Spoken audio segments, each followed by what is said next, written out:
बच्चों, जैसा कि इस पाठ में आपको बताया गया कि अयोध्या सिंह उपाध्याय द्वारा रचित प्रिय प्रवास एक सर्वश्रेष्ठ महाकाव्य के रूप में सामने आया। हिंदी खड़ी बोली का पहला महाकाव्य कहा गया और इसमें अयोध्या सिंह उपाध्याय जी ने जो राधा और कृष्ण का वर्णन किया है वो परंपरा से हटकर है। समाज सेविका, लोक सेविका के रूप में राधा को सामने रखा है। तो अगले पद्यांश में हम देखते हैं कि विरहिणी राधिका क्या कहती हैं।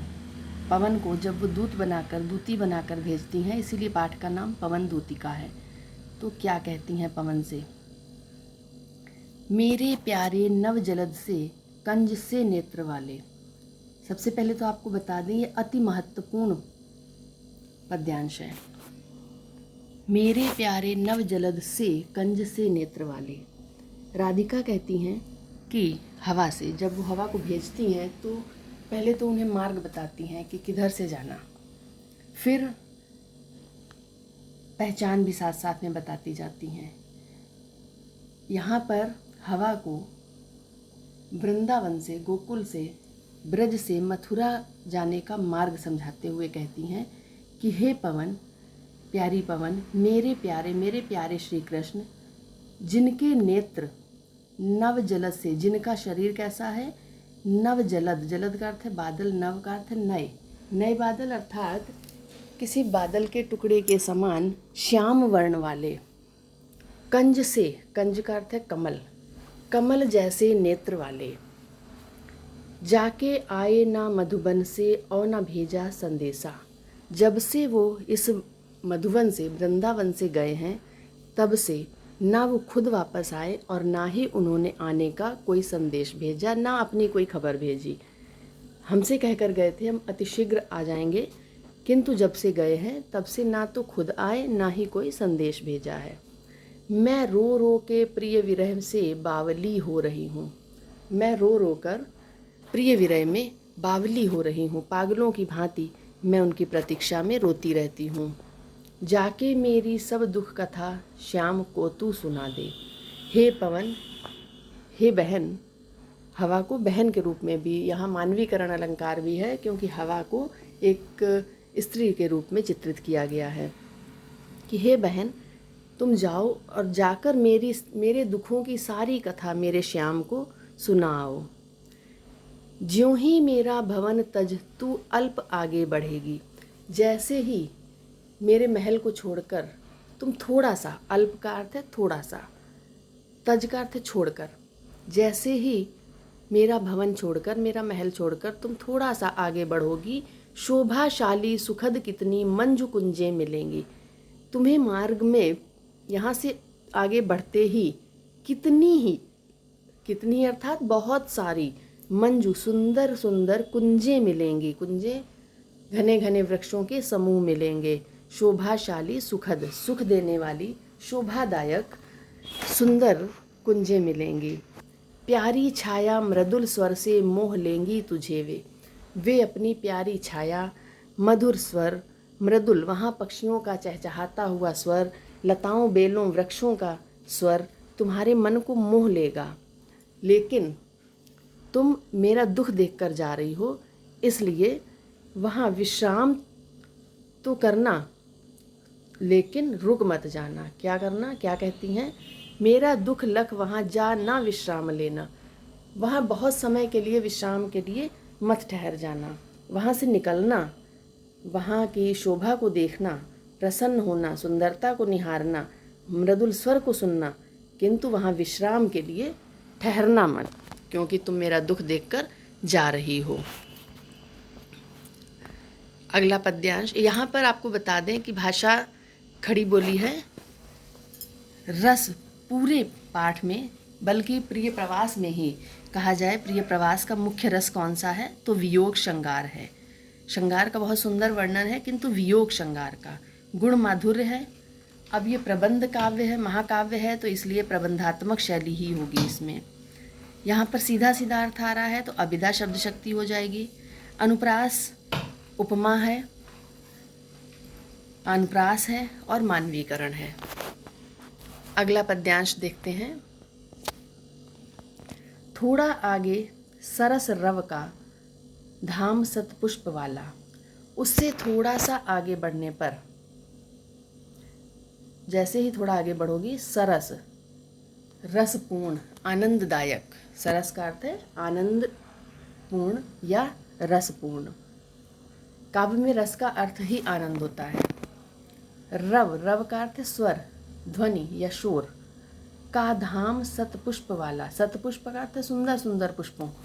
थोड़ा सा आगे बढ़ने पर तुम्हें मधुर स्वर से परिपूर्ण सुंदर पुष्पों का एक धाम, सुंदर सुंदर पुष्पों का एक धाम मिलेगा। धाम का अर्थ होता है निवास या घर। पुष्पों का घर क्या होता है? बगीचा। तो सुंदर सा तुम्हें एक बगीचा मिलेगा जहाँ अच्छे अच्छे बहुद्रुम, द्रुम का अर्थ है वृक्ष, जहाँ बहुत से बहुत अच्छे अच्छे लतावान सौंदर्यशाली, लताओं से परिपूर्ण, सुंदरता से लदे हुए वृक्ष मिलेंगे। और उसका क्या नाम होगा? उस धाम का प्यारा वृंदा विपिन, विपिन का अर्थ है वन, प्यारा वृंदावन। और उस स्थान का नाम वृंदावन है। और वो प्यारा वृंदावन मन को मुग्धकारी, जो सबके मन को मुग्ध कर देता है, मोह लेता है, सबके मन को अपने वश में कर लेता है, ऐसा वृंदावन मिलेगा। वो उस वन में ये शक्ति है कि वो सबको अपने वश में, अपनी सुंदरता से अपने वश में करता है। किंतु आना जाना इस विपिन से मुह्यमाना न होना, मुह्यमाना मोहित ना होना। किंतु तुम वहाँ से गुजरना तो अवश्य, पर उस वन की सुंदरता पर मोहित ना हो जाना। अगला पद्यांश।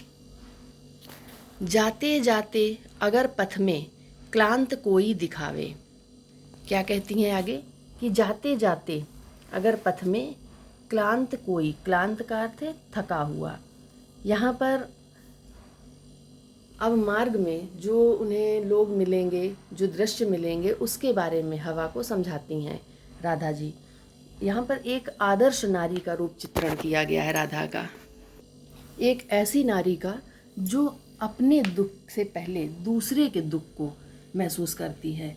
राधा अपने दुख के साथ साथ दूसरों के दुख दूर करने के लिए भी हवा से कहती हैं कि जाते जाते, यहाँ से जाते हुए मार्ग में अगर तुम्हें कोई ऐसा व्यक्ति दिखाई दे जो थका हुआ हो, क्लांत का अर्थ है थका हुआ, तो तुम उसके पास जाके सन्निकट, सन्निकट का अर्थ है समीप, उसके अति समीप जाकर, उसके पास जाकर उसकी क्लांतियों को मिटाना। हवा में ये क्षमता होती है कि वो अपनी परस से, अपने स्पर्श से थकान को कम कर सकती है।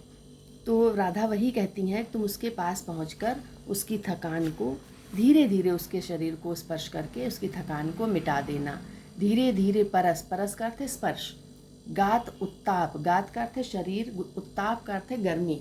धूप से तपे हुए, जो व्यक्ति धूप में काम कर रहा हो, थका हो, तो उसके लिए क्या शीतलता आवश्यक है, ठंडक आवश्यक है हवा की। वही कहती हैं राधा कि तुम धीरे धीरे उसके शरीर को स्पर्श करके उसके शरीर की तपन को मिटा देना, दूर कर देना। सदगंधों से शमित जन को हर्षितों सा बनाना। और चूंकि तुम सुगंधित पुष्पों, सुगंधित वनों के संपर्क से होकर जाओगी, तो अपनी सुगंध से, हवा जहाँ से गुजर कर आती है वैसी ही उसकी गंध हो जाती है। अगर सुगंध से होकर आती है तो सुगंधित हवा, और दुर्गंध से आती है तो दुर्गंध।